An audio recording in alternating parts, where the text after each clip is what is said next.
ধানমন্ডি ৩২ নম্বরে শেখ মুজিবুর রহমানের বাড়িটির প্রত্যেকটি জায়গায় রয়েছে ধ্বংসের ছাপ। গতকাল রাত থেকে এই বাড়িটি ভাঙার যে প্রক্রিয়া শুরু হয়েছিল, আজ সকাল নাগাদ তা শেষ হয় এবং এর পরবর্তী সময়ে আমরা দেখেছি যে মানুষ এখানে এসেছেন এবং অসংখ্য মানুষ তারা নিজেরাই বিভিন্ন ভবনের বিভিন্ন জায়গাগুলো নিজেরা হাতুড়ি শাবল দিয়ে ভাঙার চেষ্টা করেছেন এবং আমরা সকালেই দেখেছি যে বাড়িটির ভিতরে ঢুকেই হাতের বাম পাশে যে ভবনটি পড়ে সেই ভবনটি পুরোটি ধ্বংসস্তূপে পরিণত হয়েছে।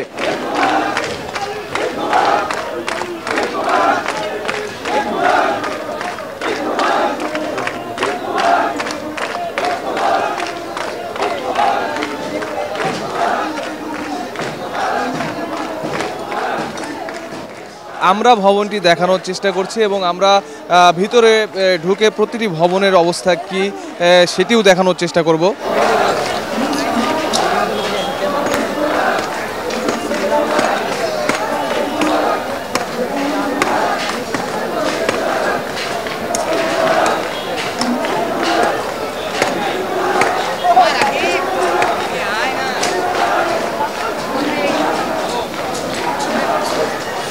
এখানে অনেক মানুষ এসেছেন যারা বিভিন্ন পিলার ভেঙে ইট সিমেন্ট বালি আলাদা করে রডগুলো বের করে নিচ্ছেন এবং এখানে আমরা দেখেছি যে তারা বলছেন যে তারা রাজধানীর বিভিন্ন অঞ্চলে থাকেন এবং সাধারণ মানুষ তারা এখানে এসে এই লোহাগুলো সংগ্রহ করে বিক্রি করবেন, সেজন্যই তারা এগুলো সংগ্রহ করছেন বলেও আমরা জানতে পেরেছি।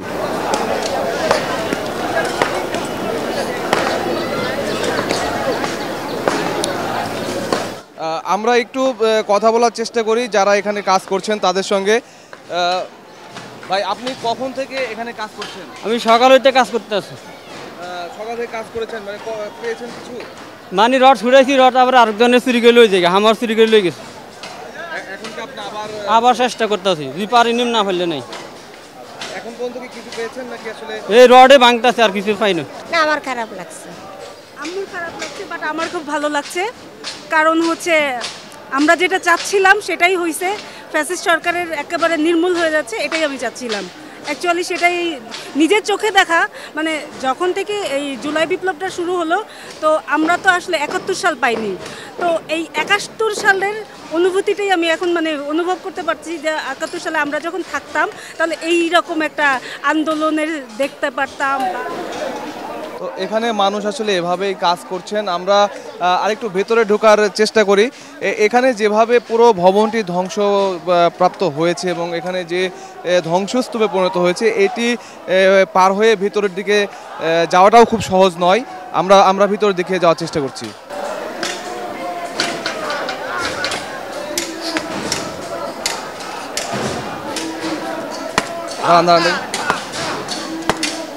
চাচা, কখন থেকে আপনি কাজ করতেছেন? এই কে বলাইলাম?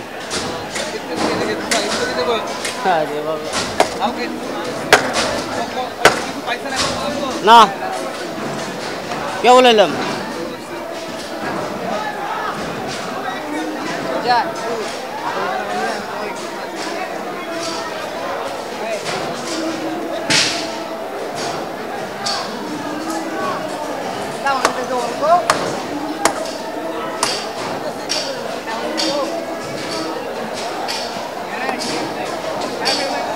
এই বাড়িটির বিভিন্ন ভবনে, অর্থাৎ সামনের যে দুটি ভবন রয়েছে এবং তার পেছনে যে ভবনটি রয়েছে, পেছনের ভবনটিতে এখনও আগুন জ্বলছে এবং আমরা ঢুকতে হাতের ডান পাশে যে ভবনটি পড়ে সেই ভবনটিতেও আমরা তো কিছুক্ষণ আগেও দেখলাম যেখানে একটু 3 তলাতে ভয়াবহ আগুন ছিল। আমরা এখন যে ভবনটি ঢুকেছি সেই ভবনটি সবচেয়ে বেশি ধ্বংস আসলে এই ভবনটি হয়েছে।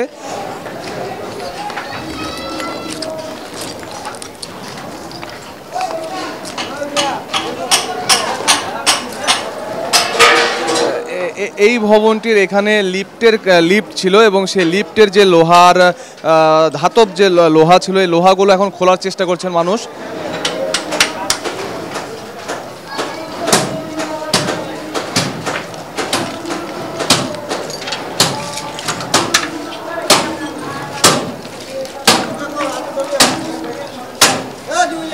ভাই, আপনারা কতক্ষণ ধরে খোলার চেষ্টা করতেছেন? এই যে এই মাত্র 2 মিনিট ধরে।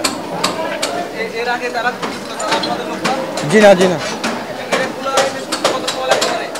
এটা সঠিকটা বলতে পারি না ভাই। নিমো খুললে নিতে পারবো, না খুললে তার নিতে পারবো না, মানে খোলার চেষ্টা করতেছি, এটা নেওয়ার চেষ্টা করতেছি।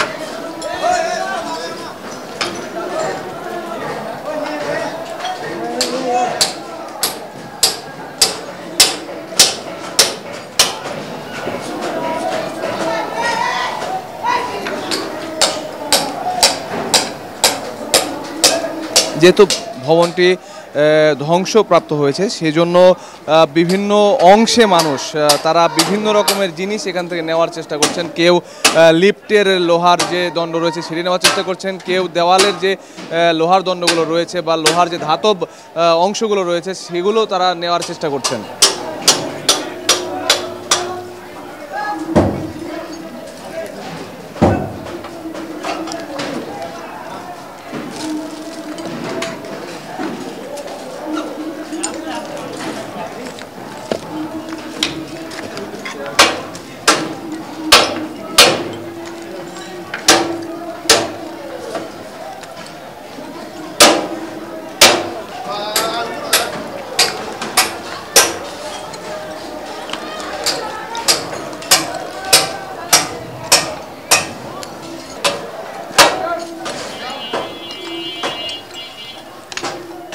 ভবনটির প্রতিটি অংশে ধ্বংসের চিহ্ন এবং মেঝেতে টুকরো টুকরো লোহার কাঁচ পড়ে রয়েছে এবং যে ভাঙা টাইলসের অংশগুলো রয়েছে সেগুলো আসলে যেভাবে পড়ে রয়েছে এতে যে কেউই মারাত্মকভাবে আহত হতে পারে। যে এই ভবনটির যে পরিস্থিতি রয়েছে এখানে যে কোনো দুর্ঘটনা যে কোনো সময় ঘটতে পারে।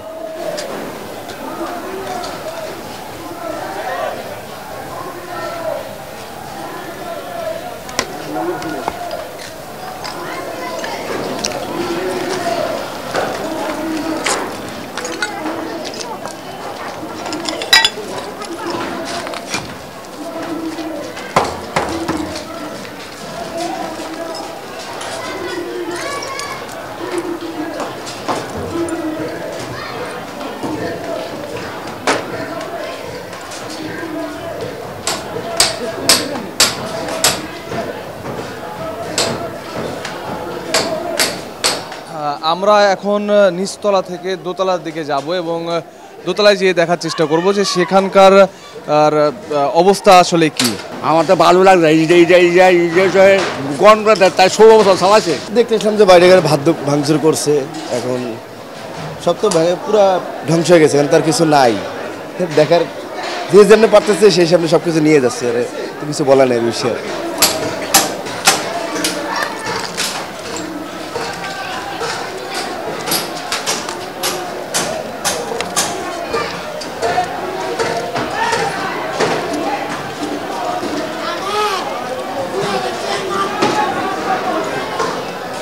পুরো ভবনের মেঝে জুড়ে পড়ে আছে ভাঙা কাচের টুকরো।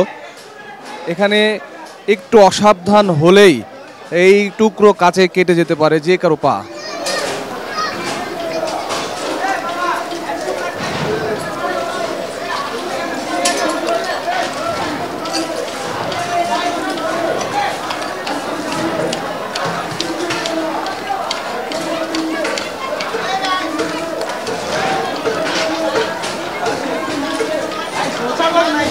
দোতলায় আমরা ঢোকার চেষ্টা করছি, দোতলার ভিতরে যাচ্ছি আমরা।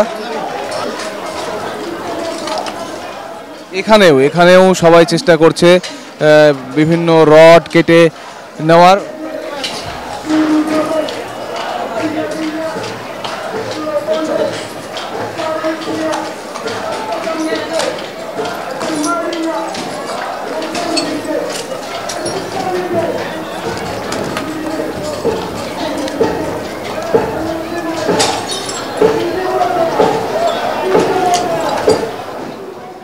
এখন আমরা যে রুমটিতে রয়েছি এই রুমে এখনও আগুনের যে উত্তাপ সেটি এই রুমে রয়েছে এবং এই রুমের প্রতিটি দেওয়ালে কালো ধোঁয়া এবং যে আগুনের ফলে দেওয়াল যেভাবে নষ্ট হয় তার চিহ্ন কিন্তু রয়ে গেছে।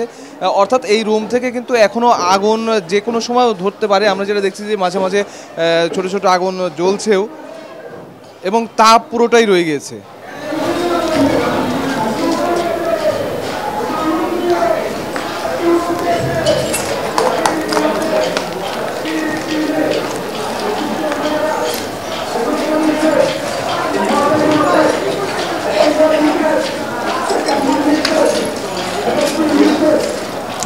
দ্বিতীয় তলার সামনের দিকে এই রুমটিতে এখন আমরা রয়েছি। এই রুমের মেঝে জুড়ে অসংখ্য কাচের টুকরো পড়ে রয়েছে।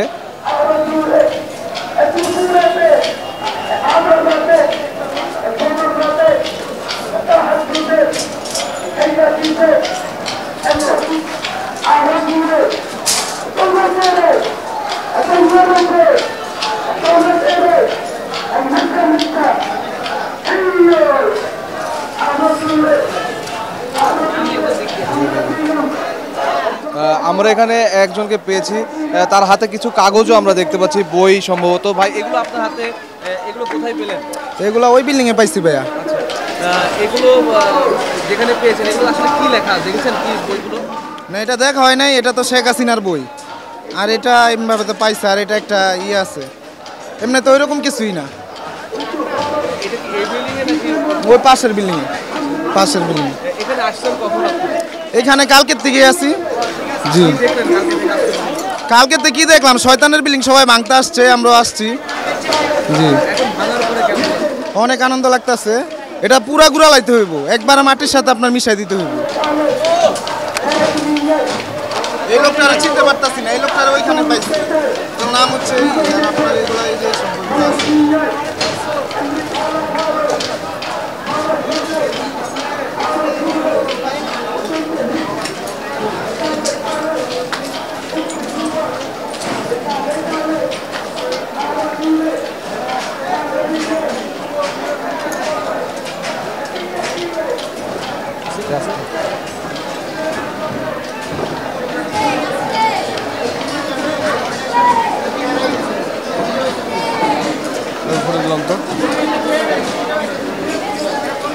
আমরা যেটা বলছিলাম যে এই বিভিন্ন ভবন থেকে বিভিন্ন জায়গা থেকে বিভিন্ন সময়ে আগুনের ধোঁয়া বের হতে আমরা দেখছি, এবং এখন যেহেতু এই ভবনটি বিভিন্ন অংশ ভেঙে ফেলা হয়েছে, সব ভবনগুলোরই বিভিন্ন অংশ ভেঙে ফেলা হয়েছে, ফলে বিভিন্ন রকম টুকরো ইট বা দেওয়ালের যে আস্তরণ রয়েছে সেগুলো খুলে খুলে এখন পড়ছে।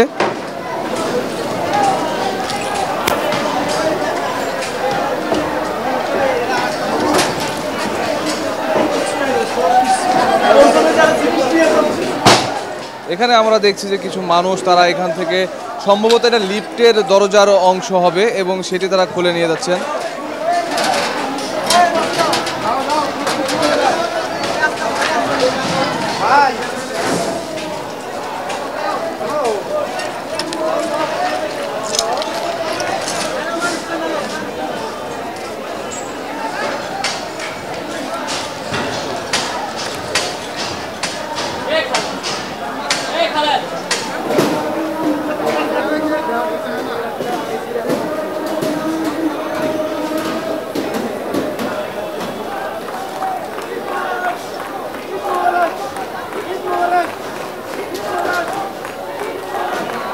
ধ্বংসস্তূপেই পরিণত হয়েছে ধানমন্ডি ৩২ নম্বরের বাড়িটি।